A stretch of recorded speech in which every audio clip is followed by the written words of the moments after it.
ನಮಸ್ಕಾರ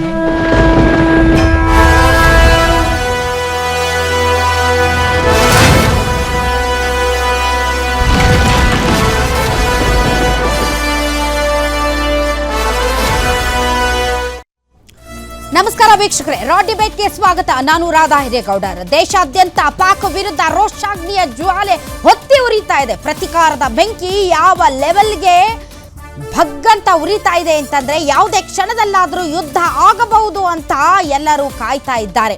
ಯಾಕೆ ಅಂದರೆ ಪರಿಸ್ಥಿತಿ ಅಷ್ಟು ಗಂಭೀರವಾಗಿದೆ. ಧರ್ಮವನ್ನ ಕೇಳಿ ಗುಂಡು ಹೊಡೆದಂತಹ ಪಾತಕಿಗಳನ್ನ ಅತಳ ಸುತಳ ಪಾತಾಳದಲ್ಲಿ ಅಡಗಿದ್ರು ಹೆಕ್ಕಿ ತಂದು ಅವರ ಹೆಡೆಮುರಿ ಕಟ್ಟಿ ಪಾಕಿಸ್ತಾನವನ್ನ ಇನ್ನಿಲ್ಲದಂತೆ ಮಾಡಬೇಕು ಅನ್ನುವಂತಹ ಭಾವನೆಗಳಿಗೆ ಮೋದಿ ಅವರು ಏನ್ ಮಾಡ್ತಾರೆ? ಸಭೆಗಳ ಮೇಲೆ ಸಭೆ ಮಾಡ್ತಾ ಇದ್ದಾರೆ. ಯಾವುದೇ ಕ್ಷಣದಲ್ಲಾದ್ರೂ ಏನ್ ಬೇಕಾದ್ರೂ ಆಗ್ಬಹುದು. ಈ ಮಧ್ಯೆ ಪಾಕಿಸ್ತಾನದಲ್ಲಿ ಅಸ್ಥಿರ ವಾತಾವರಣ. 5,000 ಯೋಧರು ರಾಜೀನಾಮೆ ಕೊಟ್ಟು ಹೋಗಿದ್ದಾರೆ ಮನೆಗೆ ಅನ್ನುವಂಥ ಸುದ್ದಿ ಬರ್ತಾ ಇದೆ. ಅಲ್ಲೋಲ ಕಲ್ಲೋಲ ಸೃಷ್ಟಿಯಾಗಿದೆ. ಒಂದು ಟ್ರಾನ್ಸ್ಫಾರ್ಮ್ ಸುಟ್ಟೋದ್ರೂ ಕೂಡ ಅಯ್ಯೋ ಇಂಡಿಯಾದವ್ರು ಬಾಂಬ್ ಹಾಕ್ಬಿಟ್ರು ಅಂತ ಜನ ವಿಲವಿಲ ಅಂತ ಒದ್ದಾಡ್ತಾ ಇದ್ದಾರೆ.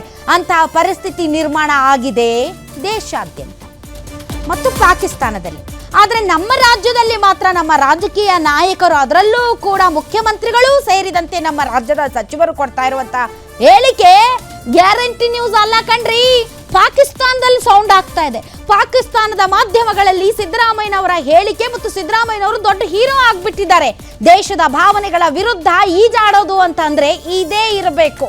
ಸಿದ್ದರಾಮಯ್ಯನವರು ಮತ್ತು ಅವರ ಸಚಿವ ಸಂಪುಟ ಕೊಡ್ತಾ ಇರುವಂತಹ ಹೇಳಿಕೆ ಬಿಜೆಪಿಗೆ ಹರಿವಾಣದಲ್ಲಿ ಇಟ್ಟು ಎಷ್ಟೂಟ ಮಾಡ್ತಿರೋ ಮಾಡಿ ಅಂತ ಅವರ ಬಾಯಿಗೆ ಅಸ್ತ್ರವಾಗುವಂತ ಪರಿಸ್ಥಿತಿ ನಿರ್ಮಾಣ ಮಾಡ್ಕೊಂಡಿದ್ದು ಕೇಂದ್ರದ ಹೈಕಮಾಂಡ್. ಇವ್ರು ಕೊಡ್ತಾ ಇರೋ ಹೇಳಿಕೆಗೂ ನಮಗೂ ಸಂಬಂಧ ಇಲ್ಲ ಕಣ್ರಿ, ಒಂದ್ ಸ್ವಲ್ಪ ಬಾಯಿಗೆ ಬೀಗ ಹಾಕಿ ಅಂತ ಹೇಳಿದ್ದಾರೆ.